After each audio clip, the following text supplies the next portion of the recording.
Sir अतिरिक्त पैसे के लिए सरकार इस सदन के सामने आई है, कोई बात नहीं सर, उस पर चर्चा होगी, लेकिन चर्चा दो और विषयों पे होनी चाहिए। पहला विषय कि वित्तीय वर्ष की शुरुआत में 40 लाख करोड़ का जो इतना भारी भरकम बजट इस सदन ने सरकार को सैंक्शन किया था, मंजूरी दी थी, उस 40 लाख करोड़ को खर्च करके सरकार ने क्या पाया, क्योंकि भारत देश के आर्थिक इंडिकेटर्स संकट का अलार्म बजा रहे हैं। और दूसरा, आज से 2-3 महीने बाद यहां से 100 मीटर दूर नॉर्थ ब्लॉक में जहां आने वाले वित्तीय वर्ष का बजट बन रहा है, आज ये बहस मैं चाहूंगा आने वाले वित्तीय वर्ष के बजट की भी नींव रखे। और सर, मैं नया सदस्य हूं सदन का, एक सुझाव और देना चाहता हूं। हम सारे लोग बजट पे चर्चा उसी समय करते हैं जब बजट प्रस्तुत किया जाता है। हमें सदन में 2 बार बजट पे चर्चा करनी चाहिए। एक बार जब बजट प्रस्तुत हो और विंटर सेशन में 7-8 महीने बीतने के बाद कि उस बजट से देश को हासिल क्या हुआ, मिला क्या, कितनी नौकरियां मिली, क्या बेरोजगारी की दर है, कितनी महंगाई कम है। सर, आज सरकार 3,25,757 करोड़ मांगने इस सदन के भीतर आई है। मैं माननीय वित्त मंत्री जी का ध्यान ये पैसे सैंक्शन करने से पहले और सदन का ध्यान इस पैसे को अनुमति देने से पहले 8 बड़ी बीमारियां जिससे आज भारत देश की अर्थव्यवस्था पीड़ित है, बीमार है, उसकी तरफ करना चाहता हूं। पहली बीमारी है सर बेरोजगारी। इस सरकार ने चुनावों से पहले वादा किया था, भारतीय जनता पार्टी ने वादा किया था कि हम 2 करोड़ नौकरियां हर वर्ष देंगे। सर, नौकरियां तो नहीं आई, लेकिन इस वित्तीय वर्ष में बीजेपी की सरकार ने बेरोजगारी दर को 45 सालों में सर्वाधिक कर दिया। सर, 45 ईयर हाई पे अनएम्प्लॉयमेंट रेट कर दिया। सर, 2014 में जब बीजेपी की सरकार बनी थी, 2014 में जब इनकी सरकार बनी थी, तब देश का बेरोजगारी दर 4.9% था।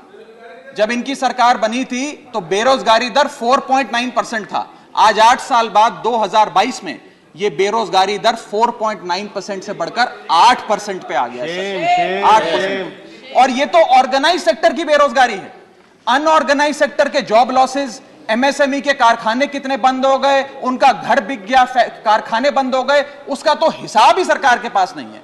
अभी कुछ ही समय पहले लोकसभा में जवाब देते हुए वित्त मंत्री जी ने देश को बताया कि कुल 22 करोड़ आवेदन पत्र भारत सरकार के पास नौकरी मांगने के लिए आए।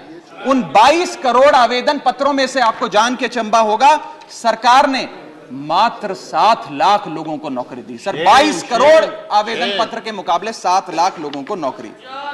सर, हम लोग छाती चौड़ी कर कर कहते हैं कि हम युवा देश हैं, हम युवाओं का देश है, हमें अपने डेमोग्राफिक डिविडेंड पे गर्व है, फक्र है। सर, भारत का डेमोग्राफिक डिविडेंड बेरोजगारी के तले दबता जा रहा है, सड़कों पे लाठियां खा रहा है, और भारत सरकार डेमोग्राफिक डिविडेंड को डेमोग्राफिक डिजास्टर में तब्दील करती जा रही है। सर, ये सच्चाई है आज। सर, मैं आपको बताना चाहूंगा कि यह सरकार जिसने देश को, युवाओं को घर पे बिठाने का काम किया, इसका नारा बदल के हो गया है हर घर बेरोजगार। यही है आज की भाजपा सरकार। सर, मैं दूसरी बड़ी बीमारी जो इस भारत की अर्थव्यवस्था को लगी है उसकी तरफ आपका ध्यान आकर्षित करना चाहूंगा। दूसरी बड़ी बीमारी है सर इन्फ्लेशन, यानी कि महंगाई। इन्फ्लेशन को कहा जाता है sir, inflation is taxation without legislation.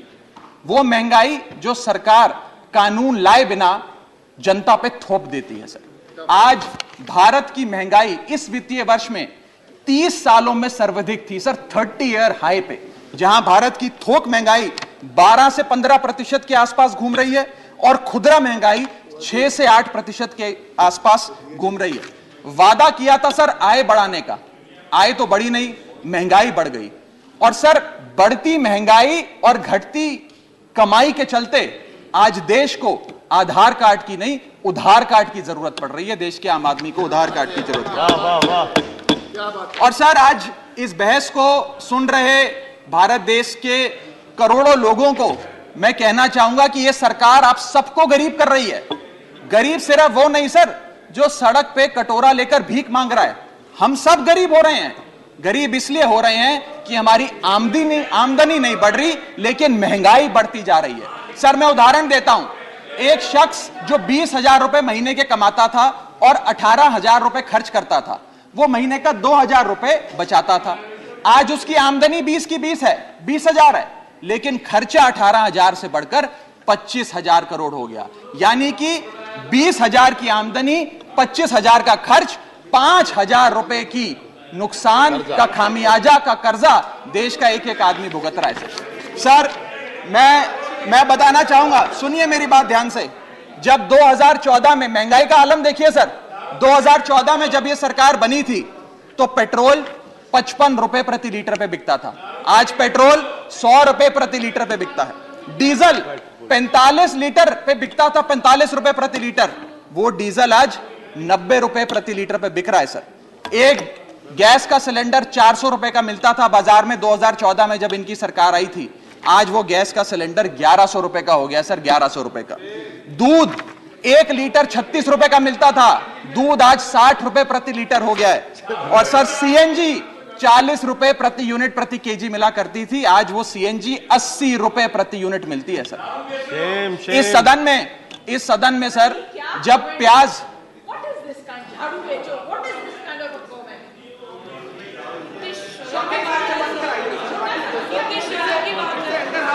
Sir आपका प्रोटेक्शन चाहिए, आपका प्रोटेक्शन चाहिए सर, ये बात सही है सर, कमेंट से देखिए सर आप। चलो बोलो सर, बोलो, चलो बोलो बोलो बोलो sir sir sir sir sir जब देश में, I am not yielding but sir, इस देश में जब प्याज के दाम 100 रुपए प्रति केजी के ऊपर हो गए और इस सदन में हंगामा हुआ, तो माननीय वित्त मंत्री जी ने कहा कि मैं प्याज नहीं खाती, तो मुझे उनके भाव से, प्याज की कीमतों से कुछ लेना देना नहीं है। ये मेरा विश्वास है सर कि माननीय वित्त मंत्री जी आटा, चावल, दाल, दूध, दही, पनीर तो अवश्य खाती होंगी, क्योंकि इन सब के भाव बढ़ गए। जीएसटी लगा लगा के इन्होंने देश की थालीनॉमिक्स, फूड इन्फ्लेशन को बिगाड़ दिया। आटा, दाल, चावल, दूध, दही, सबके रेट आज स्काई रॉकेटिंग है सर, आसमान छू रहे हैं। और भारत की फूड इन्फ्लेशन 10% से लेकर 17% के बीच पूरे वित्तीय वर्ष में मंडरा रही है। ये हालात हैं सर भारत की थालीनॉमिक्स की। मैं बताना चाहूंगा सर कि इस सरकार ने अमीरों को अमीर और गरीबों को गरीब करने का काम किया। पर कैपिटा इनकम किसी भी देश की आर्थिक स्वास्थ्य का एक बहुत बड़ा इंडिकेटर होता है। भारत की पर कैपिटा इनकम वित्तीय वर्ष 2021 में सर 9,160 रुपए से गिर गई, यानी कि हर व्यक्ति की औसतन कमाई 9,160 रुपए गिराने का काम किया। यानी कि आमदनी 98, खर्चा रुपया, यह सरकार ने करके हम सबको दिया है सर। तीसरी बड़ी बीमारी जो भारत की अर्थव्यवस्था को लगी हुई है वो है आर्थिक सुधार का झांसा, the hoax of economic recovery. इस वित्तीय वर्ष के पहले क्वार्टर में भारत की आर्थिक विकास दर 13.5% थी। दूसरा क्वार्टर आते आते, जिसे फेस्टिवल क्वार्टर कहते हैं, जिसमें बड़े बड़े त्योहार आते हैं, जिसमें खपत भी बढ़ती है, उत्पादन भी बढ़ता है, मांग भी बढ़ती है, उस क्वार्टर में आर्थिक विकास दर 13.5% क्वार्टर 1 के मुकाबले गिरकर 6.3% पे आ गई सर, यानी कि आधी हो गई। और अगर आप पिछले साल के क्वार्टर सेकंड से दूसरी तिमाही से कंपेयर करें तो क्वार्टर ऑन क्वार्टर 2021 में 8.4% दूसरी तिमाही की ग्रोथ थी, और इस बार इस क्वार्टर में जो अभी समाप्त हुआ 6.3% है। यानी कि भारत की आर्थिक विकास दर घटती जा रही है। और मुझे बड़े दुख से कहना पड़ रहा है कि जब वित्त मंत्री जी फरवरी में वित्तीय वर्ष 23-24 का बजट प्रेजेंट करेंगी, तब भारत की चौथी तिमाही की आर्थिक विकास दर 5% से भी नीचे होगी, which is unprecedented in recent time sir. यह भारत की इकोनॉमिक ग्रोथ की हालत है। और यह वर्ष तो जो बीत गया, इस वर्ष तो आपने आर्थिक जो विकास दर था उसकी ऐसी तैसी कर दी। अगले साल के आर्थिक विकास दर के आंकड़े सुनिए। सरकार चाहती है हम 8% पे आगे बढ़ें। वर्ल्ड बैंक कहता है वित्तीय वर्ष 23-24 में हम मात्र 6% पे ग्रो करेंगे। क्रिसिल कहता है हम 6% पे ग्रो करेंगे। ओईसीडी कहता है हम 5.7% पे ग्रो करेंगे। गोल्डमैन सैक्स कहता है हम 5.3% पे ग्रो करेंगे, और आईएमएफ कहता है हम 5.1% पे ग्रो करेंगे। यानी कि भारत की अर्थव्यवस्था में ऊपर जाने की बजाय हमारी व्यवस्था नीचे आ रही है सर। सर चौथी और एक बड़ी बीमारी जो भारत की अर्थव्यवस्था को लगी है वो है द डेट क्राइसिस। भारत सरकार की देनदारी, भारत सरकार पे चढ़ा बहुत बड़ा कर्ज। सर 1947 से लेकर 2014 तक, यानी कि इन 67 सालों में कई पार्टियों की सरकारें रहीं, केंद्र में कई पार्टियों ने शासन किया।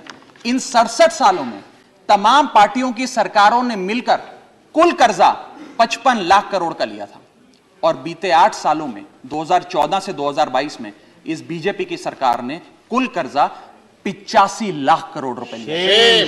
यानी कि एक तरफ 67 सालों का, बीते 67 सालों का 55 लाख करोड़ का कर्जा, और इस सरकार ने अकेले 8 सालों में 85 लाख करोड़ रुपए का कर्जा ले लिया। मैं पूछना चाहता हूं इनसे कि ये तो मुफ्त की रेवड़ी भी नहीं बांटते, ये तो मुफ्त की रेवड़ी में भी विश्वास नहीं रखते, तो फिर इनका कर्जा इतना कैसे बढ़ता जा रहा है? ये पैसा जा कहां रहा है, किसकी जेब में जा रहा है?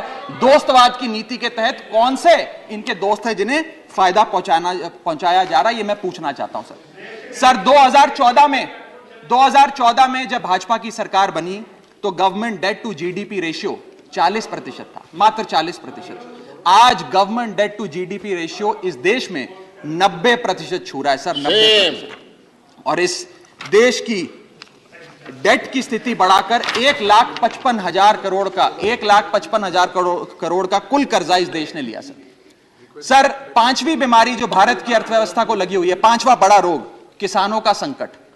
सर मैं बताना चाहूंगा कि बड़े बड़े उद्योगपतियों के, अपने दोस्तों के बड़े बड़े लोन्स इन लोगों ने माफ कर दिए, लेकिन भारत देश के किसान की जो कर्जा था, जो डेट था, वो पिछले 8 सालों में 53% बढ़ा है, कम नहीं हुआ सर, 53% इंक्रीज हुआ है, जिसके चलते आज एवरेज फार्मर डेट, पर फार्मर डेट इस देश की 74,000 रुपए, यानी कि 74,000 रुपए का कर्जा आज देश के हर किसान के सर पर है सर। अगर किसान अपना कर्ज का भुगतान नहीं करता तो उसके नाम के नोटिस चिपकाकर किसान की बदनामी करती है यह सरकार, और बड़े बड़े उद्योगपति जो लाखों करोड़ रुपए डकार गए उन्हें बिजनेस क्लास में बिठा के देश से रवाना करती है सर ये सरकार। सर आज हमारा देश का अन्नदाता, देश का किसान जो हमारा पेट भरता है, जो हमें खाना देता है सर, आज वो जहर खाने को मजबूर हो गया है। एनसीआरबी का डेटा बताता है कि वित्तीय वर्ष 21-22 में 10,851 किसानों ने आत्महत्या करी। यानी कि इस देश में औसत रोज के 30 किसान आत्महत्याओं की आती है, 30 किसान रोज इस देश में आत्महत्या कर रहे हैं। हम आजादी का अमृत महोत्सव मना रहे हैं, and 30 farmers per day in this country commit suicide sir. मैं अपने ट्रेजरी बेंचेस पे बैठे मित्रों को यह भी कहना चाहूंगा कि किसान भोला है, भुलक्कड़ नहीं है। वो ये नहीं भूला कि 1 साल आपने उसे खुले आसमान में सड़कों पे आंदोलन करने के लिए उतारा था, जिसमें 800 से ज्यादा किसानों की शहादत हुई सर। और सर किसानों के बारे में मैं एक आपको बड़ी महत्वपूर्ण जानकारी देना चाहता हूं। किसानों की आय दुगनी करने का वादा सरकार ने किया था कि हम बढ़ाएंगे और दुगनी करेंगे। आय दुगनी करना तो छोड़ दीजिए, स्टैंडिंग कमेटी ऑन एग्रीकल्चर की रिपोर्ट बताती है कि 4 से ज्यादा राज्यों में आय बढ़ाना तो दूर, 30% किसानों की आय घट गई सर, बढ़ाना तो दूर की बात। आय किसान की घटाने का काम इन लोगों ने किया, और एक ऐसे दौर में जब भारत की रूरल इन्फ्लेशन भारत की अर्बन इन्फ्लेशन से ज्यादा है, यानी कि गांव में रहना महंगा है शहरों के मुकाबले। सर मैं छठी बीमारी पे आता हूं। जो छठी बीमारी भारत की अर्थव्यवस्था को लगी हुई है सर, वो है प्राइवेट सेक्टर इन्वेस्टमेंट में गिरावट। 2 बड़े फायदे इस सरकार ने कॉर्पोरेट जगत को दिए। पहला, कॉर्पोरेट टैक्स कम करके 30% से घटाकर 22% कर दिया, जिसमें 1.5 लाख करोड़ का फायदा 1.5 लाख करोड़ का फायदा कॉर्पोरेट्स को दिया, और सरकार का हर साल का 1.5 लाख करोड़ का नुकसान कराया। और दूसरा बड़ा फायदा, अपने दोस्तों के उद्योगपतियों के पिछले 5 वित्तीय वर्षों में 10 लाख करोड़ रुपए राइट ऑफ कर देने, वो माफ कर देने। ये 2 बड़े फायदे उन्होंने, रियायतें। Honourable member, you have twice made observations अपने दोस्तों के। I have taken note of it. These are one second. Can't you keep your seat? Honorable member Jaya Bachchan raised a very important issue. I wanted to reflect to it after you had concluded, but since you have continued with the two indiscretions, you need to be careful about it. Okay. Everything which you say here leads to consequences. As regards what the honorable member said, if someone is speaking, where is the occasion to make a shouting of that kind? I deprecate this, whether it is from this side or that side. Thank you, sir. Everyone is entitled to patient hearing, and let us not show aggression except in our thought process. Both sides are there, so be careful about it. Go ahead. Sir ये दो फायदे पहुंचाने के बाद, corporate जगत को फायदे पहुंचाने के बाद जब सरकार से पूछा गया कि आपने ये फायदे क्यों दिए, तो सरकार कहती है इससे रोजगार उत्पन्न होगा। रोजगार तो उत्पन्न हुआ नहीं सर। भारत में आज बेरोजगारी की दर 45 साल में सर्वाधिक है। दूसरा, इन्होंने कहा कि वस्तुएं सस्ती हो जाएंगी बाजार में। महंगाई की दर 30 साल में सर्वाधिक है, महंगाई भी कम नहीं हुई। और तीसरी चीज जो सरकार हमें बताती है कॉर्पोरेट जगत को ये फायदे देने के लिए कि प्राइवेट निवेश इस देश में बढ़ेगा। सर मैं आपको बता दूं कि प्राइवेट निवेश Q1 फाइनेंशियल ईयर 22-23 में 20% से घटा है। प्राइवेट इन्वेस्टमेंट 2022 के अगर आप आंकड़ों की बात करें तो 22% से गिरी है। फॉरेन इन्वेस्टमेंट 59% से घटा है। और GFCF जिसे ग्रॉस फिक्स्ड कैपिटल फॉर्मेशन कहते हैं, जो इंडस्ट्री का इन्वेस्टमेंट होता है, जो इंडस्ट्री फिक्स्ड कैपिटल में इन्वेस्ट करती है, वो वित्तीय वर्ष 19-20 से लेकर आज तक लगभग सारे क्वार्टर्स में गिरता गया, 1-2 क्वार्टर छोड़ के। ये प्राइवेट इन्वेस्टमेंट के हालात हैं इस देश में। मैं कहना चाहूंगा माननीय वित्त मंत्री जी को कि आज से 2-3 महीने पहले इंडस्ट्री से बात करते हुए वित्त मंत्री जी ने कहा that why is the Indian corporate sector not investing. उन्होंने उन्हें डांट के कहा कि आप लोग क्यों नहीं इन्वेस्ट कर रहे हैं। मैं बताना चाहता हूं क्यों नहीं इन्वेस्ट कर रहे हैं। इन्वेस्टमेंट रियायतें देने से नहीं आती, इन्वेस्टमेंट डिमांड क्रिएट करने से आती है। आपको मार्केट में मांग क्रिएट करनी पड़ेगी। जब मांग क्रिएट होगी तो उत्पादन भी होगा और खपत भी होगी। मैं एक और महत्वपूर्ण आंकड़ा आपके सामने रखना चाहता हूं सर। 7वीं बड़ी बीमारी जो भारत की अर्थव्यवस्था को लगी है, devaluation of the Indian rupee, गिरता हुआ रुपया। सर आज हम आजादी का अमृत महोत्सव बना रहे हैं और सरकार ने आजादी के अमृत महोत्सव वाले साल में रुपये को मार्गदर्शक मंडल में डाल दिया है सर। रुपया 82 रुपए हो गया है। जब ये सरकार बनी थी तो रुपया 60 रुपए। सर खत्म करने दीजिए। It's my maiden speech sir, please. Sir maiden speech sir it's my maiden sir 2014 में सर 2014 में $1 जब इनकी सरकार आई थी वो 60 रुपए का मिलता था सर। आज $1 82 रुपए का हो गया। ये सरकार कहा करती थी, कई बड़े नेता इनके दिग्गज कहा करते थे कि जब रुपया गिरता है तो भारत की साख गिरती है, भारत की प्रतिष्ठा गिरती है। आज तो सर लगता है कि साख, प्रतिष्ठा और रुपया सब न्यूनतम स्तर पे आ गया सर।